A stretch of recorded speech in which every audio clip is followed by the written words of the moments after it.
But before that, I want to acknowledge two very special guests today. One, we have our Minister of Planning and Development of Trinidad and Tobago with us, is Governor of the IDB, Penelope Beckles. Thank you for coming. And second, we have Avinash Prasad with us.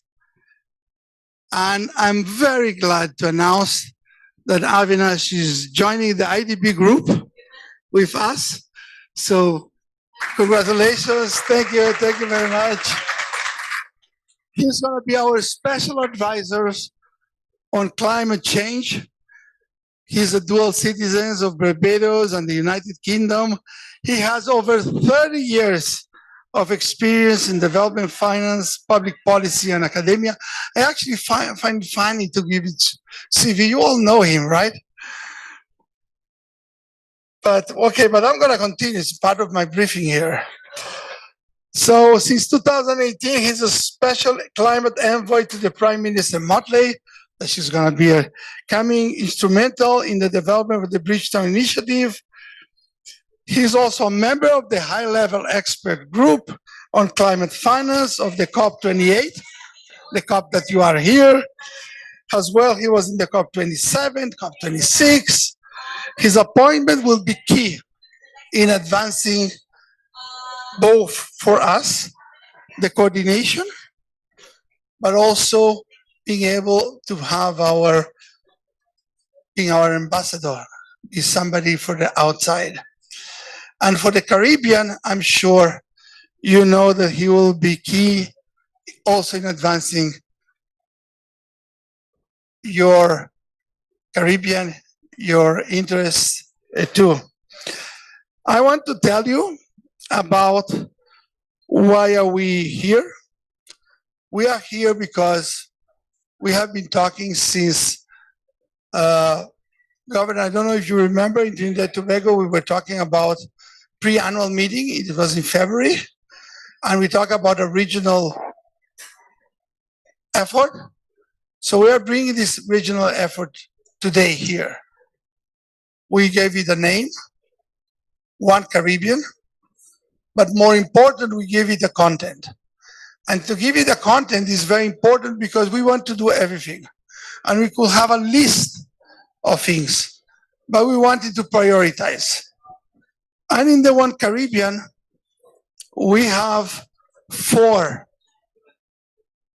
people at IDB know that I like 3, but we do a lot of effort and we get to 4. But 4 is still much better than the normal. So what is the first one, the first pillar that we are going to be working together?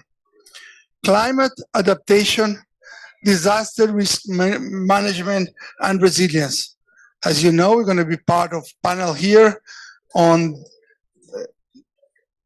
escape clauses, on disaster clauses, but also on how we can adapt, what is the resilience. That's very important for us. That's not surprising. That's like, it has to be.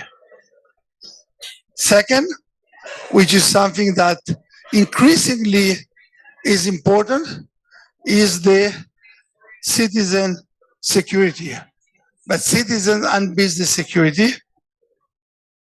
I think in the Caribbean, one thing that we have heard is the importance of citizen security. And this is something that we're going to work. We're going to use the fact that we have a unit, one of the few MDBs that have a unit on security, and this will take advantage of that. Number 3, we're going to accelerate the sustainable development through greater private sector engagement. So we need to grow. We need to have more private sector. We're going to use the IDB Invest, but we're going to also have projects, very clear projects to enhance the private sector. One of the mechanisms, of course, is having a project preparation facility that we have been doing in some of the countries, in Jamaica, in Barbados, in others.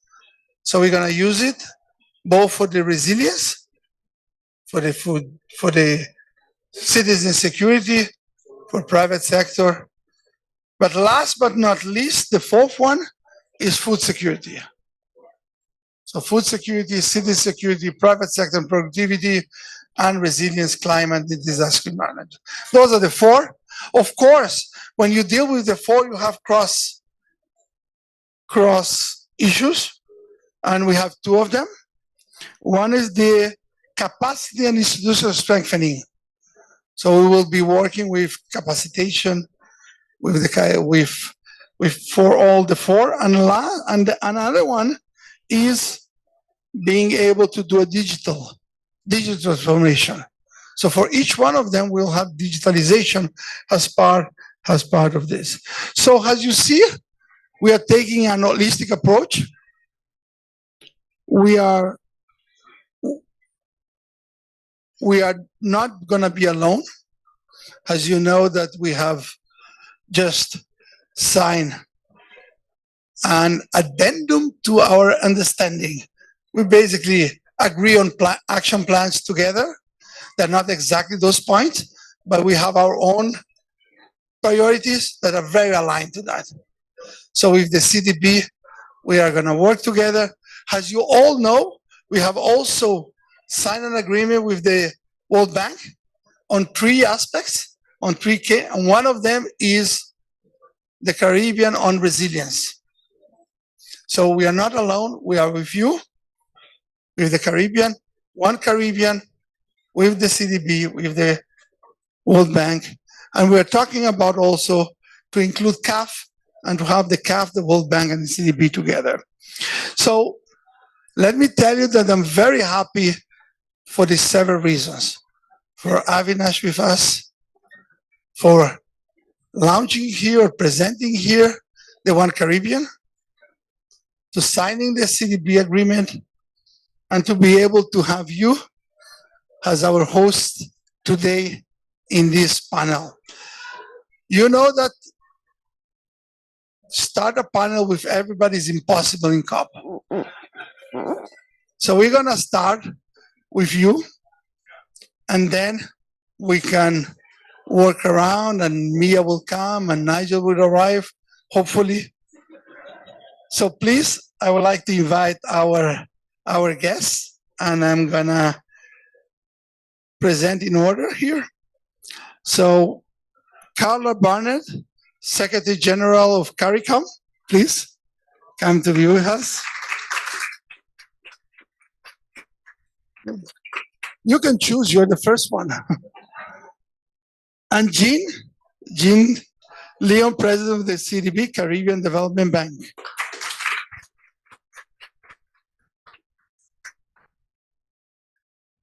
And I'm gonna leave this here.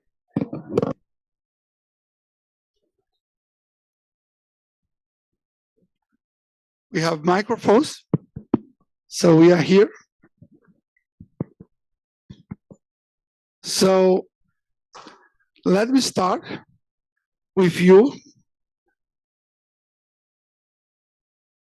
Just 1 second. We get the question.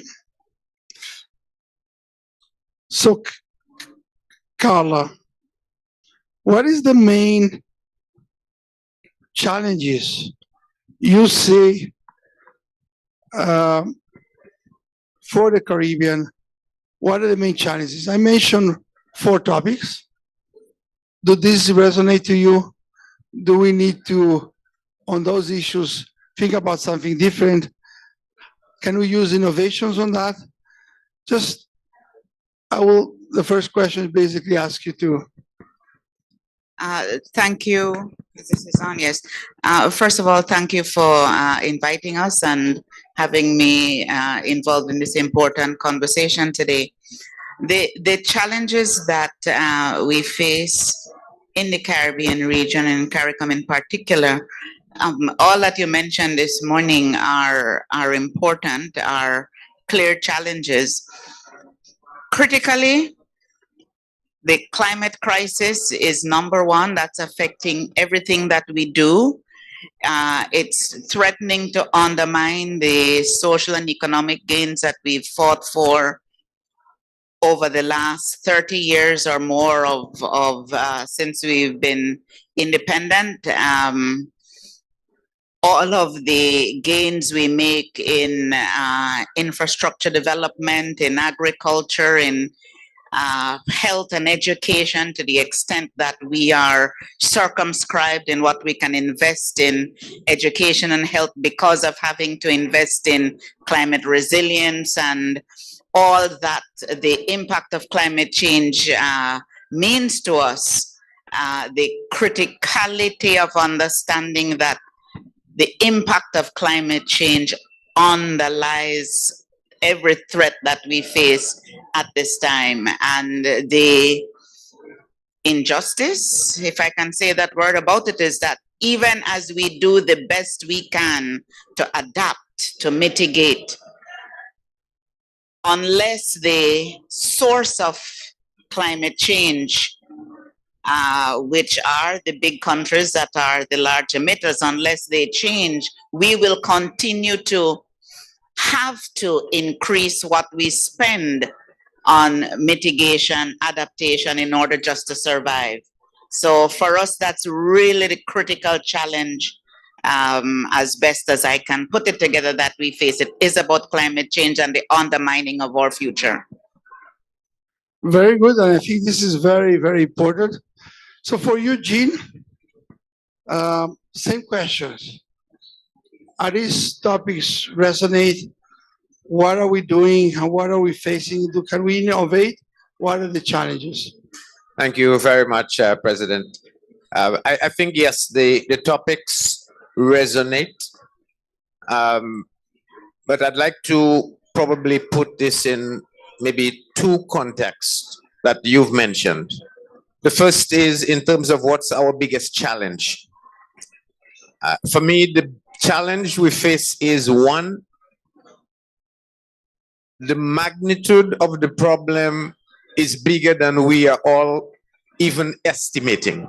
It's getting bigger. And so if we are not able to first understand that, then I think we are going to limit our ability to even solve the problem. So that's the biggest challenge. How big is the problem that we are facing? And I want to be able to preface that by saying it is because we normally think of shocks as one event with a temporary life. Normally we say, what's the half-life of a shock? But climate is a permanent shock. And in the space of a permanent shock, it means the entire solution has to be different to that which we are talking about if it's a temporary shock. And so what it tells me is the impact of climate change is more important than the climate change itself. And this impact is so widespread, from social, productive, financial, institutional, environmental. It is so huge that the only way we can conceive of the magnitude of the problem is to see it as a systems problem. And I think you've made that very point, Ilan, that we have to approach this in a holistic way. Yes. And as long as we start from that perspective that it's holistic, then it forces us to come to the next challenge. You can only solve a holistic systems problem if you understand the linkages.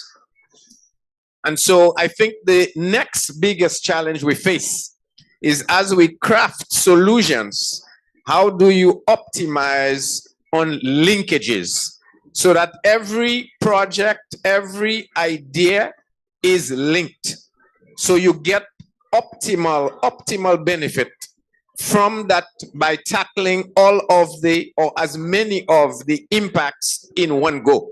So these are the two, for me, greatest challenges that we have: the magnitude, the measure, the systems-wide approach, and being able to understand and see linkages so that as we design solutions, that design then takes those linkages into account. So that's a very important feature, which means that not only we have to find the right priorities and to be looking at holistic, but how they interrelate each other, because then we can work several of them. Let me ask you another question here.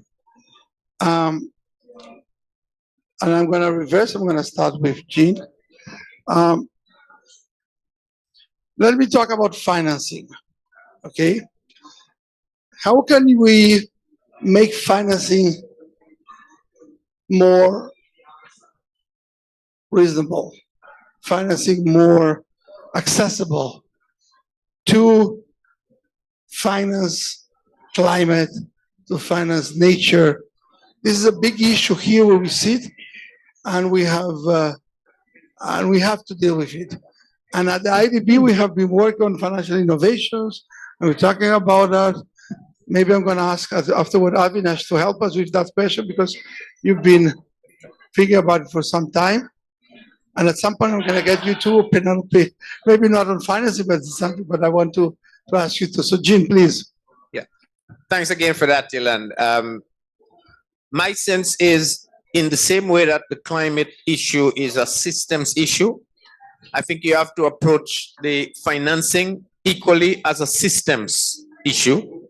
And I tell you why I say this, because we believe at least there are 4 elements that make up a financing ecosystem that is necessary to answer the question. The first is it has to be multi-sourced, because no one institution or source will give you enough for the magnitude of the problem we have. The second is it has to be multi-instrument, because again, no one instrument is going to be adequate to solve the complexity that we need. The third is it has to have an appropriate market infrastructure, because if so, you will not be able to mobilize it.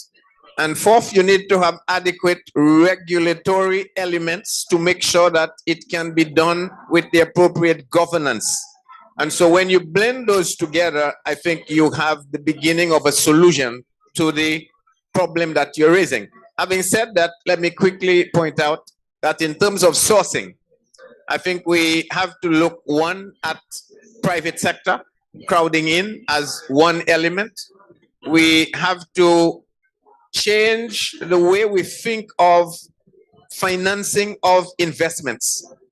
I think the dominant solution is, if I have a 100 million investment project, I need 100 million as source of financing. I think we need to rethink this a little to say, how do we use leverage differently so that it is not a one-for-one investment source of funding, to using things like guarantees to leverage up the same 100 in outcome with less source amounts by using, say, leverage for guarantees to get to the same outcome. So that way you begin to stretch the quantum of financing you have to be able to deliver on the same outcome in terms of the investment you need.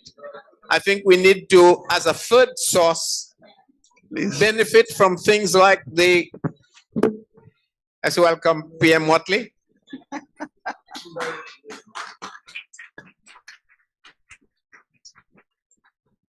That's a problem. As a third source, I think we need to be able to use available concessional financing, and the cheapest and most available is the SDRs that exist. How do we mobilize more of those to actually give to that combined multi-sourcing that we are talking of, again, for deployment with purpose? So I think if we manage all of those, and in the instrument set, we expand the set of contingent instruments that can take into account the main problem we face, vulnerability and resilience, built into those instruments, then I think we have the combination of multi-source, multi-instrument that can now be deployed with purpose to handle the magnitude of the problem that we are facing. It is that combination I think that gives us the option of doing this well. Thank you very much. Welcome, Mia. So I want to give Avinash just 1 minute to talk about the financial. Yeah, go ahead. It's a great question, especially when the financing that we need far exceeds the financing that's available. So how do we solve that problem? I think that we need to mobilize that bit of large financing that exists, which is the private sector, but the ability to get the private sector into adaptation and resilience is limited because the revenue streams aren't easily acceptable. So we need to get more public financing. The development banks need to be even bigger than they are today. But I think that because the amount we need is so large, that the ability of the development banks to lend on deep concessional terms is limited. The more deep concessional terms you have, there's limited the amount of money you can lend because it eats away at your capital. And so I think that a real pioneering example here is IDB Klima. Because I think what we can do with IDB Klima is you can lend at the rate at which with your AAA rating you can borrow at, as close as possible to that. And then say, if you perform on the resilience and sustainability, there's a grant and there's an incentive which lowers the cost of funding, but get other people to fund that performance. I think that you'll find the donor world, the philanthropy world would love that. It leverages their money hugely. They don't put any money in, someone else's money is working, and only if there's a performance and delivery do they have to put money in. And I think that that way you will create a new asset class of people wanting to do that. And I think that's a way to lower that cost of capital at the scale we need for resilience. So let me thank you for that, and thank you for doing this. The IDB Klima is a program where we lower the cost of debt if you achieve specific targets. And we announced yesterday 9 countries, our pilot countries, to be part of it. And we're going to work with that. We announced 9, and they are pilots because there's an amount, a budget of how much concession we can give. But Avinash is right that we are getting a lot of positive momentum where we get the donors saying this is a very nice way of giving incentives, but at the same time generating the indicators that could be able to mobilize private capital because you can issue then a bond based on the same indicator and you can leverage more. And you mentioned something, Jim, about SDRs and things like that. And we're going to have a panel tomorrow on SDRs. The African Development Bank and the IDB has been for some time pushing for the SDRs to be allocated to that. We're still not there.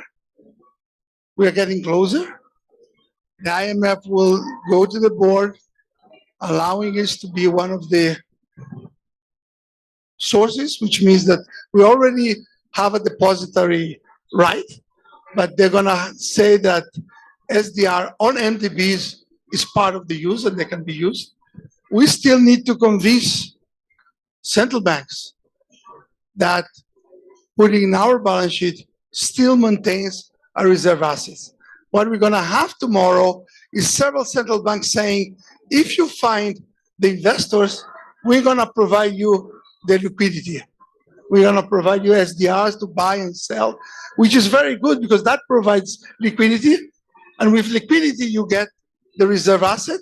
And having a reserve asset, you are able to bring the central bank. So we are doing that. And we also have another panel on disaster clauses. And I know Mia has been talking about that. And I'm going to stop talking and get to Mia. Ilan, if you don't mind, please, PM, just one quick follow-up on the Klima proposal, because I think it's very close to another idea that we have equally been exploring, which has the same elements with one difference.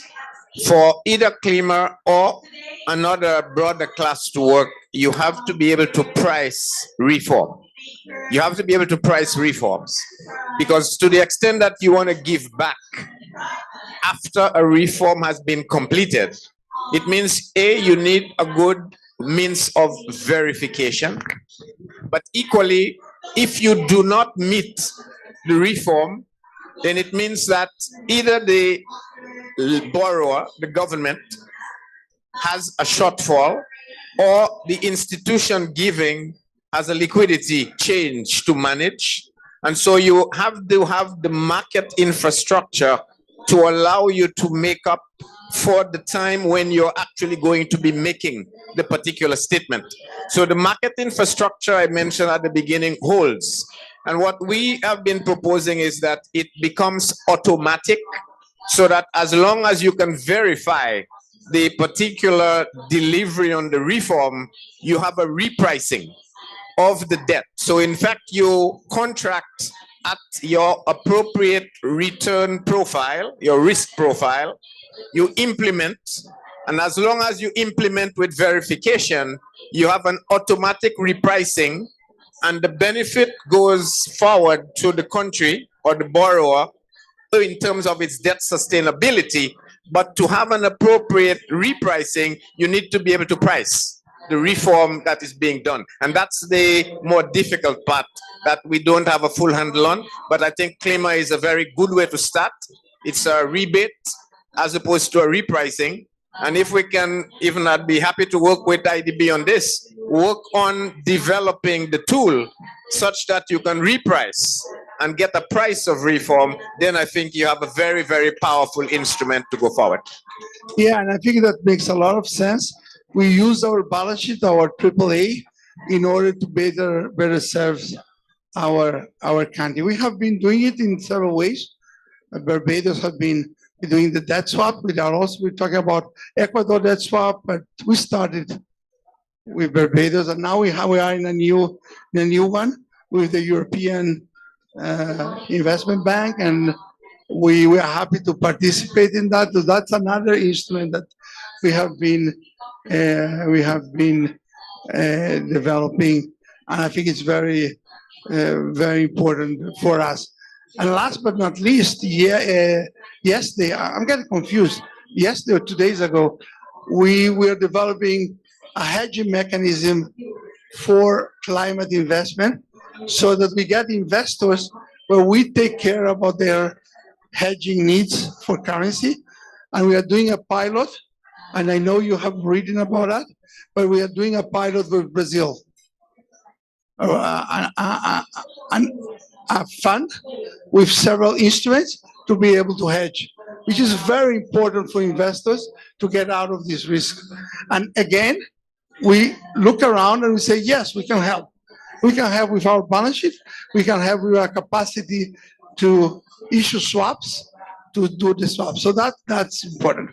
Mia, we have been presenting here the One Caribbean. One Caribbean, we talk about having a regional program.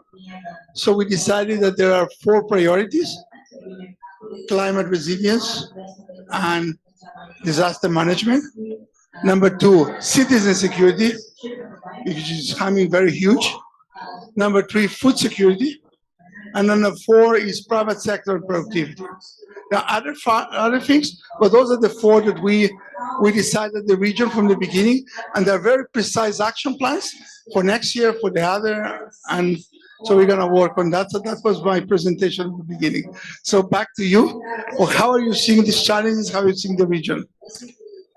How am I seeing, sorry? The challenges, our priorities, and you've been in the public debate, and what do you tell us? I strongly support the strategic approach you're taking across the region. I have been an advocate for greater coordinated action at the level of the IDB and the CDB and the World Bank with respect to being able to help the region transition and transform. I believe that the water scenario is the most in demand of attention. Almost every country in the region had a distribution system that was put down in excess of a century ago. Almost every country in the region is facing high levels of non-revenue water. Almost every country in the region is also facing drought at different times of the year. The first 6 months of this year, Barbados's rainfall was 50% of its 30-year average. Wow. And while the last few months we've had an abundance of water and flooding, the reality is that we are still suffering from lack of water for too long in the year. We have determined in the debt for climate swap that we're doing with the IDB, for example, that we want to be able to take the plant, which ironically the IDB financed 30 or 40 years ago, Yeah. which was only for separation of solids, Yes. to be able to now carry it to full tertiary treatment so that we can use the treated water to replenish the aquifers and also to support agriculture and food security. So that I really do believe that the ability to not only diversify in terms of the range of countries and hence hopefully the risk that the funds being lent and to keep the pricing down, but also to create a common procurement platform, which is absolutely critical because the scales at which we will order will not command the attention of any supplier and certainly will unlikely get the kind of discounts that we could get if we were working in a coordinated fashion. It would also help us immediately post-disaster because if we're using similar pieces of equipment and similar supplies, then we're in a position to support each other. I use water just as an example, but I could equally be talking about any of the other areas that you're talking about strategically. Yep.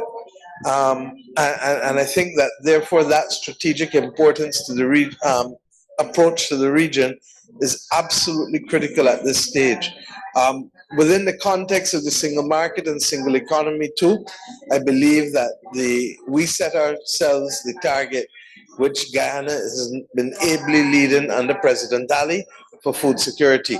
Yes. And while we set the target of 25 by 2025, that was done pre-COVID. That was done pre the war in Ukraine that led to the astronomical increases in prices of fertilizer, etc. So I really do feel that the logistics of having and making that food security happen. I just finished meeting with Cindy McCain and the World Food Program is becoming more and more important in a region that is too dependent on Florida for the supply of fresh food.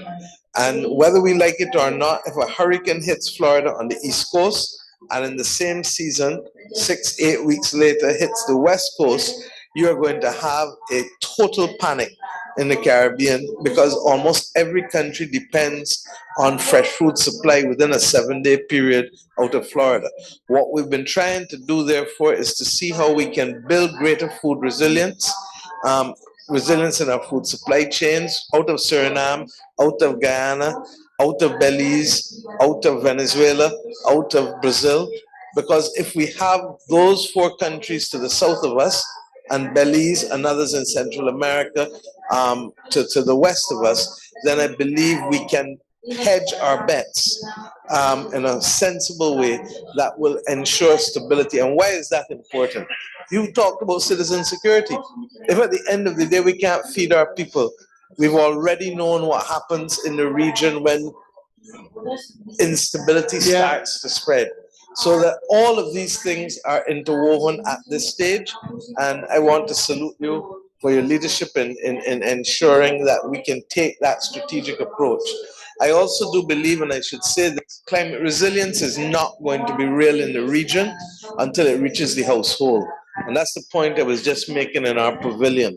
We have to find a way where the IDB and the CDB and possibly the World Bank can work together to ensure that they can deliver at the level of the household now, whether it is working with commercial banks and credit unions on the ground to ensure that the cost of transformation, we talk about transformation, transformation is accepted and done and pursued by those who can afford it. But there is a whole range of people who would like to be able to do it. But simply, if I'm fighting to be able to feed myself when the day comes, tell me all you can tell me about a photovoltaic panel or a water tank or any of the things that are necessary. A car that is an electric vehicle. I'm a taxi driver. You understand? Why am I not buying more electric vehicles as a taxi driver when we're buying the buses that way? So I think that there's an opportunity for how the three development banks and CAF, how the four of you can work together in a seamless way to deliver the green transition to the household and to the community in the Caribbean. And if you can do that, then I really do believe that we can set an example for the rest of the world. So just to give you, yeah, please. Yeah. No, I just wanted to add to what PM Motley said about agriculture. There are two aspects of our agriculture development program that require focused attention.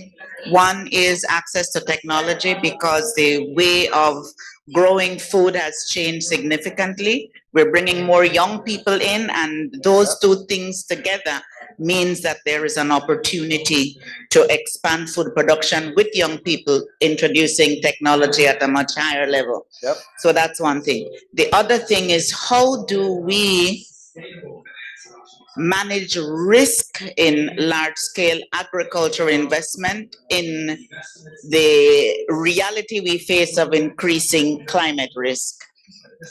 It's hard enough to get insurance for the things we normally insure, business operations, housing, and all of that.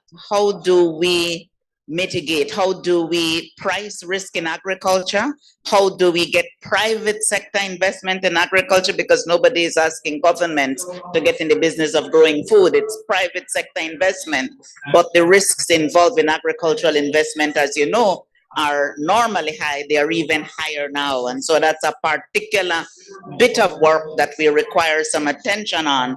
How do we provide some kind of risk cover for agricultural investment?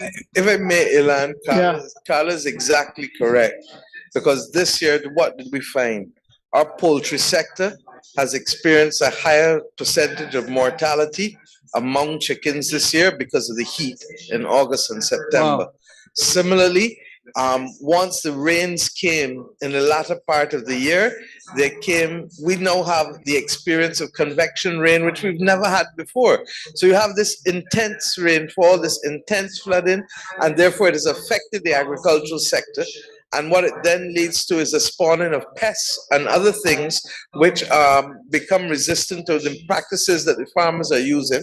So what we're finding is that we're going to have to invest far more in climate-controlled agriculture, which means the greenhouses and the shade farms, which means using technology, which means using hydroponics, which means using, in some instances, vertical farming. The second thing that I want to say, which is consequential upon that, is that we need to get the logistics right and we need to get the transport right. And I'm not only talking about air transport, which Jean has been doing a study on, but I'm also talking about that elusive concept of shipping. The Caribbean will only start to function when we build sea bridges that are functional. And Canada would have given us 2 ships back in the 50s that we talk about with affection, but we've not come to work. And I think I may have mentioned this to you, James, and Avinash certainly is aware of it. Look, we need 5 different aspects in the region. We need something that moves traditional shipping between Guyana, Suriname, Trinidad, Barbados. Then you need a fast ferry system that moves from Trinidad, Grenada, St. Vincent, St. Lucia, Barbados in the south. A similar one is mirrored in the North Islands on the vertical axis, going right up. And then you need one going west from the Northern Caribbean across to Santo Domingo, Haiti, Jamaica, Belize, Cayman Islands there. And then you need one going north-south from Jamaica to Barbados Yeah. and Trinidad. So that if you master those 5 bridges, the economics of the region changes. And then the most important part of it is opening up northern Brazil, which you know better than me. When I learned that people in Boa Vista have to go back down to Sao Paulo or Brasilia or Rio in order to go north again, it makes no sense. But then when I remember our history, who was it that populated our tourism in Barbados before air travel? It was Brazilians. The whole south coast of Barbados was full of Brazilians in the late 19th century and up until about 1950, because that's where people came, under schooners. So if under your leadership and Jean's leadership and Ajay's leadership, we can get a framework again that places emphasis on the maritime logistics of the region as lead prime minister on the single market and single economy. I'm telling you that it will change the economics of the region forever. And it is perhaps the most strategic investment we can make, particularly now that the world is recognizing that the re-globalization, as Ngozi will call it, depends now not just on efficient and the most profitable supply chains, but resilient supply chains that will ensure that we can protect our people when the disasters that are either human or climate related start to happen, So and have greater efficiency and competitiveness at the same time. I completely agree. You mentioned a lot of points that I would like to comment, but I just going to mention 2 or 3 of them. One that Jean was making, the interconnections of the priorities of it. You mentioned how food security is related to climate, and how climate and food security is related to citizen security, and how this is so. We need to think about all of this in an holistic way. We cannot just treat them like this is very separate things. And you just mentioned exactly what we were talking about. The second thing is scale. And here the 2 scales that we're talking about. One is scale of the market. If you want to make market larger, cheaper food or cheaper, you need the transportation. And you mentioned on this climate financing and the affordable electromobility, how we're gonna get it affordable, not just you don't not only need to be supplying it, but supplying it in a way that's affordable. I believe that this will come with economies of scale in a way that if we have a market that is larger, maybe we have more chance of bringing a larger scale. Then the batteries are cheaper. Think about what's happening with the solar panels. They were very expensive. Now they're cheaper. That's my intuition says that this is where we need to go. My last point, coordination. We just signed an agreement now. We have an agreement, but we signed an addendum on these priorities where we're gonna go with the Caribbean Development Bank. We are together with AJ. One of the 3 topics that we decided this is where we pursue is resilience and climate in the Caribbean. What we need to do is bring them together with CAF, the 4 of us, and say, well, let's do it. And that's something that we have brought. I hate to pinpoint to Penelope. I just want to leave one other thing on the table, and that is education transformation. Because unless we transform the way in which we're educating our people in the region, we're going to be playing catch up all the time. And we have a system that is meant to subjugate rather than to allow citizens to flourish and innovate.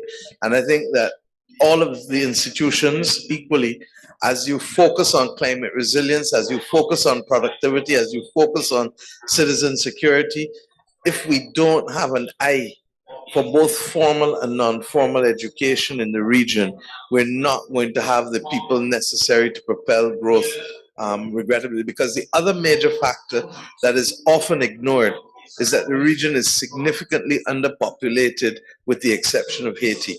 You cannot drive growth with the underpopulation that we have. And ECLAC has determined, has projected that Barbados will have 1 in 2 people over the age of 65 by 2050. That is a national disaster. Jamaica and Trinidad are at 37 and 39% over the age of 65. That is also a problem.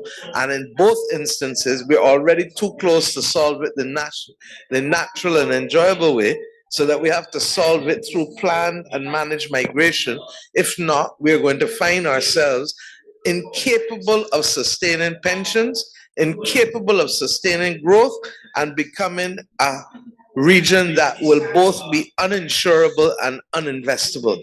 And I'm not sure that the clarion, that the clear message has gone out that to avoid this reality in less than 30 years, in fact, it's what, 26 years, 27 years, that we need the kind of joined up approach between those institutions that support the region, because very often domestic politics, like in the US, stops sensible decision making. And the only thing that will save it is company. And therefore, the conversations have to be regional, the actions have to be regional to avoid the consequences that will inevitably come as they did in the 1930s. Thank you. Ilan, So- just a quick I want to, I hate to pinpoint, but I really would like your perspectives. Please sit with us, Penelope. Thank you very much, Mr. President. Okay, let me just also join with those on the panel in congratulating you on your leadership. I recall when you became the president, you indicated that you will take almost personal responsibility for the process. And I mean, and we are seeing that you're doing exactly that. I think it's important to know that.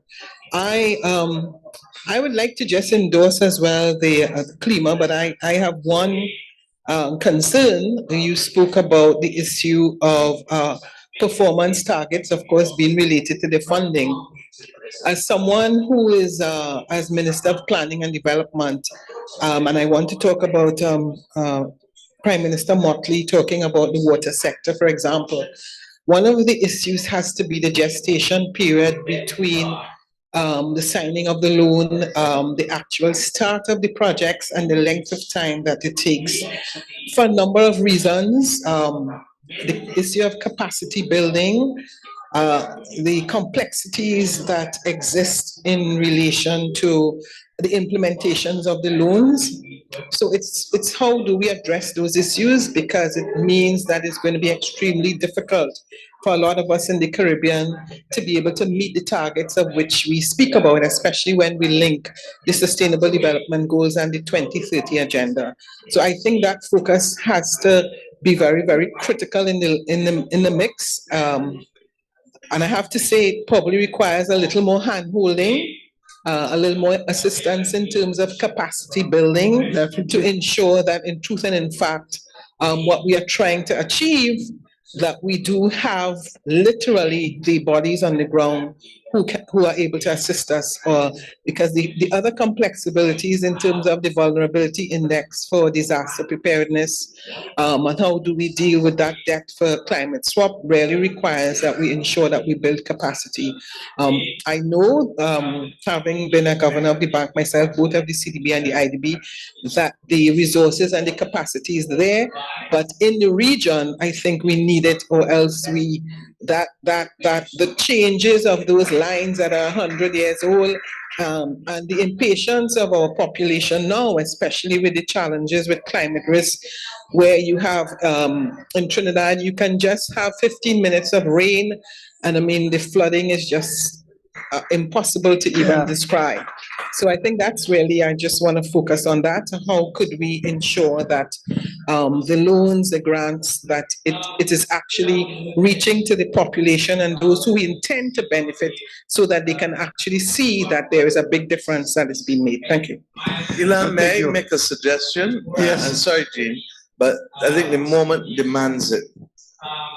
All of us are facing the same lack of capacity issue. Yes. All of us have the same handful of people trying to do multiple things with multiple institutions. Yes. If the IDB and CDB were to fund, along with other donors, the IDB, etc., A-class team, almost like a SWAT team of project preparation persons and people who can help in training but also doing at the same time, and that can move across the region. Because if I'm doing something and I'm good at it, I can do 3, 4, 5 countries at the same time because I'm handling it. But what it does is to take the pressure off, because the very principle of the revised Treaty of Chaguaramas is functional cooperation. And rather than all of us trying to replicate island by island by island, all of this project preparation facilities, can we not agree that the four institutions, along with then the EIB, come together, work with CARICOM, and help us fund a team that literally is available to be able to, and with the technological platforms that we have, they don't need to be in country all the time, so that they can help advance and monitor and ensure compliance rather than money remaining dormant and paying commitment fees that go back out. That's a great idea, and actually that's part of in the One Caribbean, we were thinking about capacity as a very important. Not sure that we are thinking in the way you were thinking about a project preparation, having scale and getting the efficiency from the fact that you're not doing project preparation facilities in Barbados, then in Jamaica, then in other places in Trinidad and Tobago. Maybe having one together, and I think that's something that we can. The truth is that the CSME Secretariat is in Barbados, so I'm more than prepared, and it's next to the CDB. So I'm more than prepared to work with you to see how we can scale up, because it's just not there. And the countries don't have the fiscal room to be able to bring in large groups of people on their own. So we have here our Vice President, Annabelle. She is one of the mentors of the One Caribbean. I think this idea here, I don't know how much we have thought about it. We thought about project facility preparation. Not sure we thought about it as a joint, but I think this is a very good idea. The other day I was with AJ here, and we were talking about, and at some point I realized that we are having a bilateral and giving work to the people here. So here we're having not a bilateral, a group, and we're having ideas that we should actually implement, and we're just starting this. So, Gene, please. Just a quick do we join the here? You recall we were speaking a little while ago about the triangle, the fit for purpose investment, the financing, and the capacity implementation, capacity building.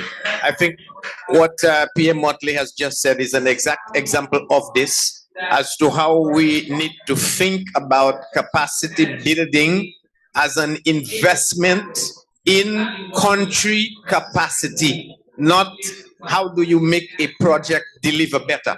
And in fact, it is something we have embraced at the bank, and my Vice President Operations here kind of testify. We are in the process of making that a central pillar of how we advance development. And so with Annabelle, even with Secretary General here, I think your idea of a SWOT team to manage that is a very good point.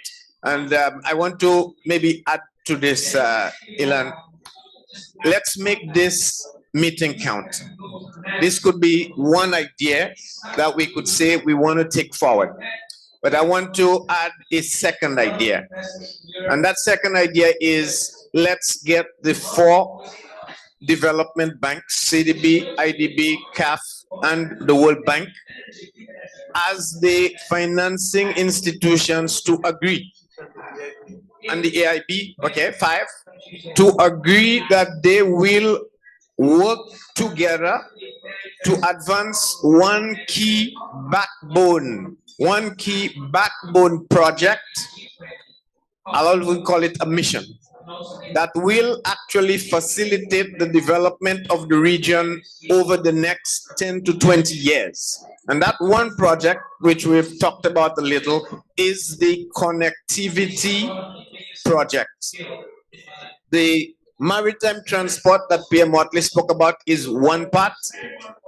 We know air is also going to be in there, but I want to suggest we bundle those as 3: transportation, energy, connectedness and digital connectedness as a transmission backbone that will connect from Jamaica in the west to French Guiana in the southeast through one, and maybe Belize, yes, coming down. No, have to have belief. Yes, through You say maybe? through two mechanisms. I'm not going to discuss with you the geography. One is it has to be on the ground to make it climate resilient, on the water to give you the connectivity, make it regional in terms of capacity, connected so you have full redundancy. You can leverage the multiple generation and go for a green region.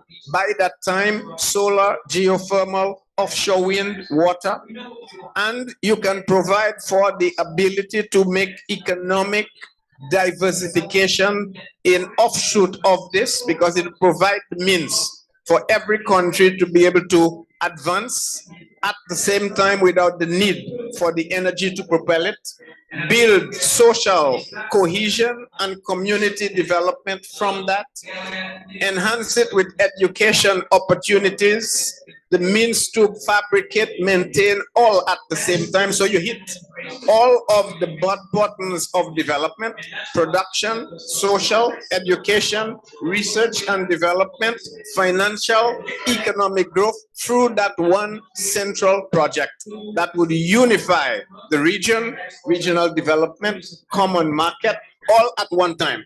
So let's bring the four institutions, five institutions, if we add the EIB, make it a 10, 20-year project, which I'm sure PM Motley would be happy to take to CARICOM heads and say, we will do this, and we can stick to it for the next 20 years.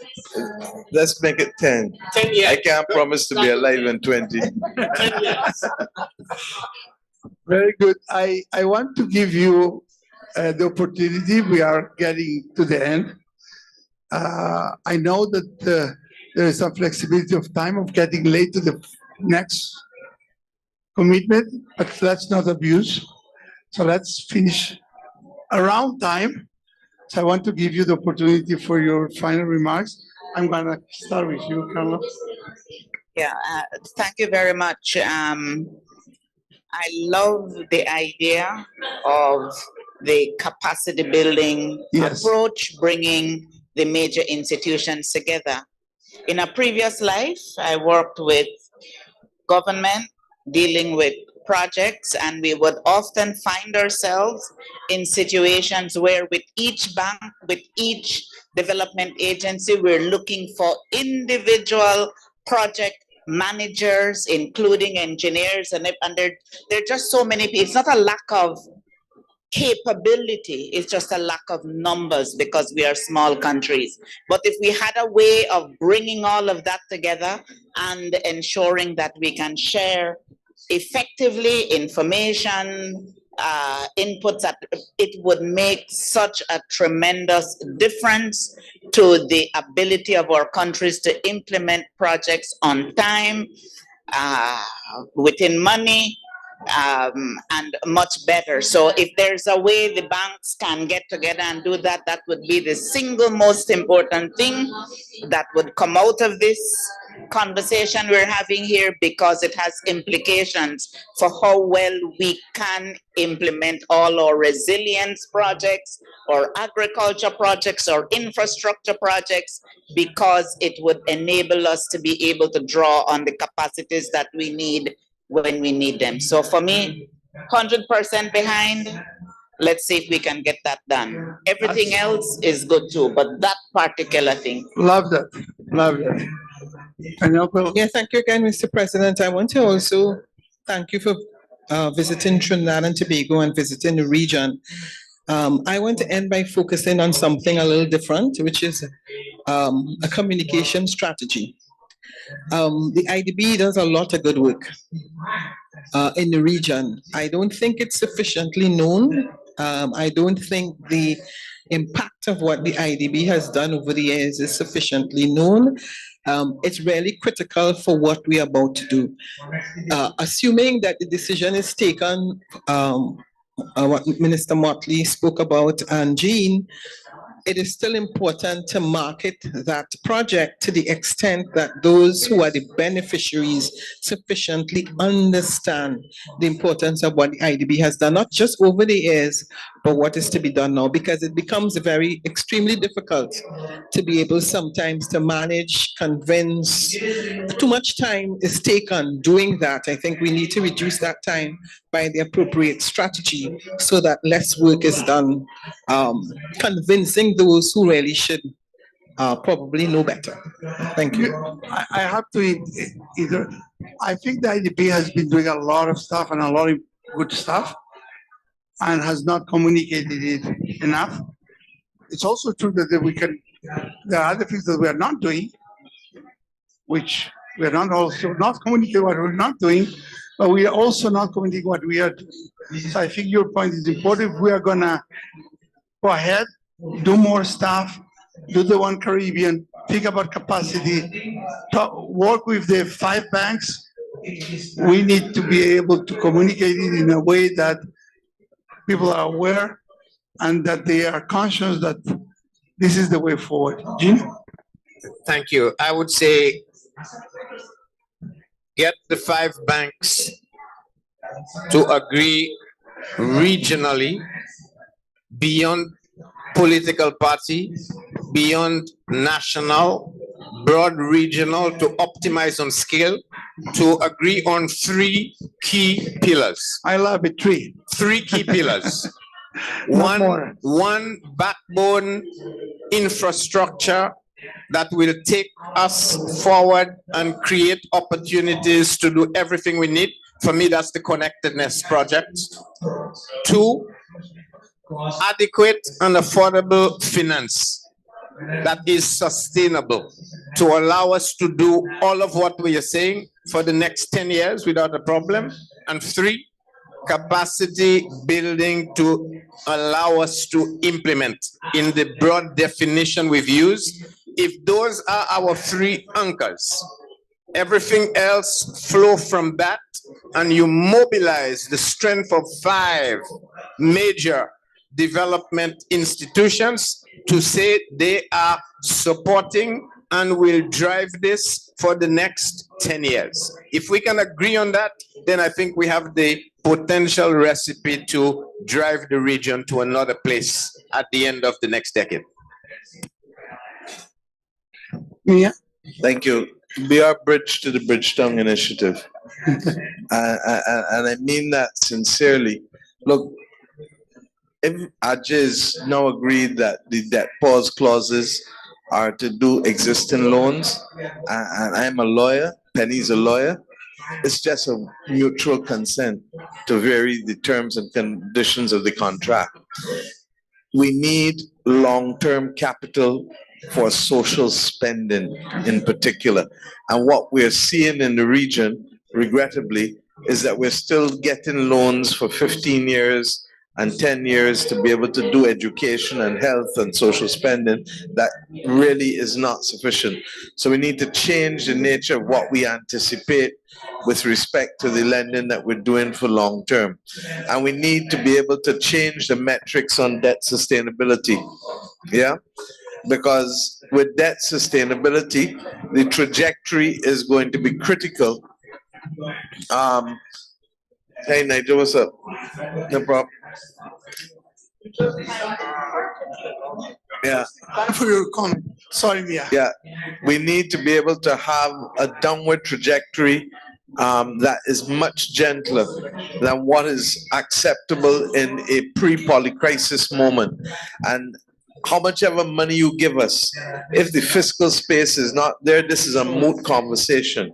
And we need to bring the credit rating agencies and the bank regulators to the table, because I'm not satisfied that the message has gone through the system to facilitate the kind of changes that the system demands now, because there's no sense telling me that I can build resilience in 20 years' time when I've already lost half of my GDP on a sustainable basis when I've lost my population because they simply are not coming back to live in flood prone areas and they don't have the capacity to stay. Insurance premium have increased to the point where governments now have to stand in the breach for every loss and damage event, and where ultimately governments then become incapable of supporting those losses over a protracted period of time. So I really do think that the IDB has to play a role in also being that bridge to the Bridgetown Initiative and being able to make sure that the advocacy hits the point of being action. So thank you, Mia. I like the idea of being a bridge. I've been talking a lot about a bridge. We actually have now Avinash to help us with this bridge, and it's very good. I'm glad you, Nigel, you made it. I know you had a lot of problems, but we are just at the end. On the concluding remarks, I'm going to give you your perspective on Jamaica. I'm going to tell you what we have talked about. We talk about the One Caribbean on the priorities. We talk about other issues that are relevant, how they are interconnected. A very useful idea just came here. We're talking about having project facilities because capacity is very important. But we have been working and thinking about project facilities for each country. So maybe we can work with the 5 banks. The 5 banks are the World Bank, the IDB, we have the CDB, there's CAF, but Mia mentioned that the European Investment Bank also needs to be there. But we can work together either to talk about a project or something, right? But in capacity, can we have a joint project facility to have the project and also to capacitate people? So that's what we were talking about, but I want your perspective and thank you for coming. I know how difficult it was for you to get here. Thank you. Thanks, Elon, and apologies to everyone. First, I want to just agree with everything that was said, even though I wasn't here, because Caribbean solidarity is that whatever Prime Minister Mia says, I'm with it. As long as Secretary General and CDB President and Penelope. Yes, Penelope.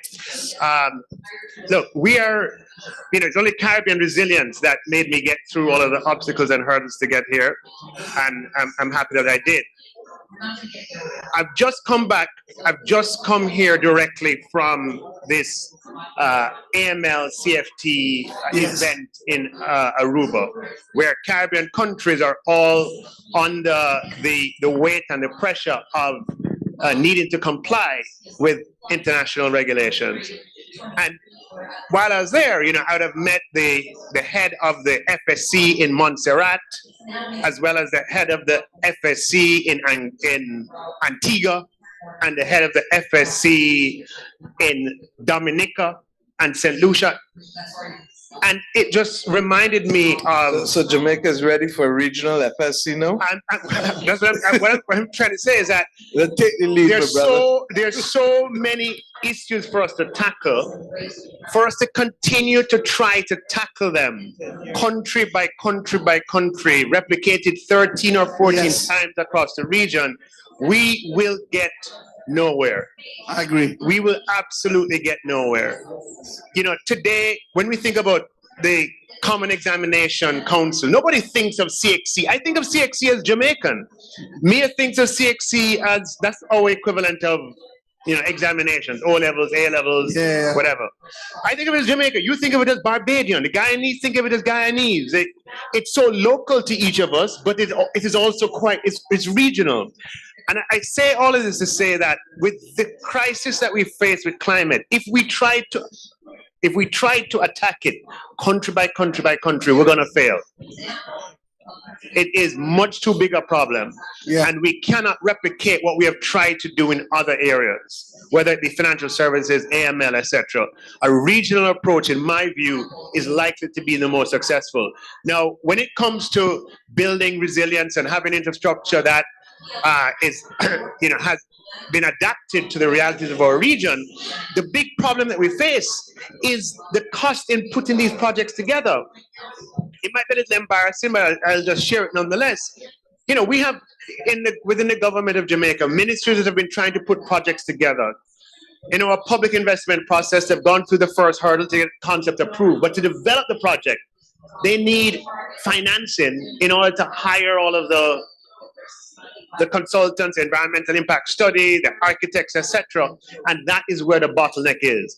I would be in full support of a scalable, regional project preparation facility. We're Perfect. doing one in Jamaica for sure. I know. But if we can, do it on a regional basis and just make sure that we don't have hurdles to access, I'd be in full support of that. Very And good. IDB is fully placed to play that role. So Nigel, very good. And it seems that you are agreeing already with what we have said before. So very good. We need to go. We have, I know Mia has to go. I need to go, everybody. And I'm glad that I got Nigel, I got Jean, Penelope, Carla, Mia. Thank you very much for being here.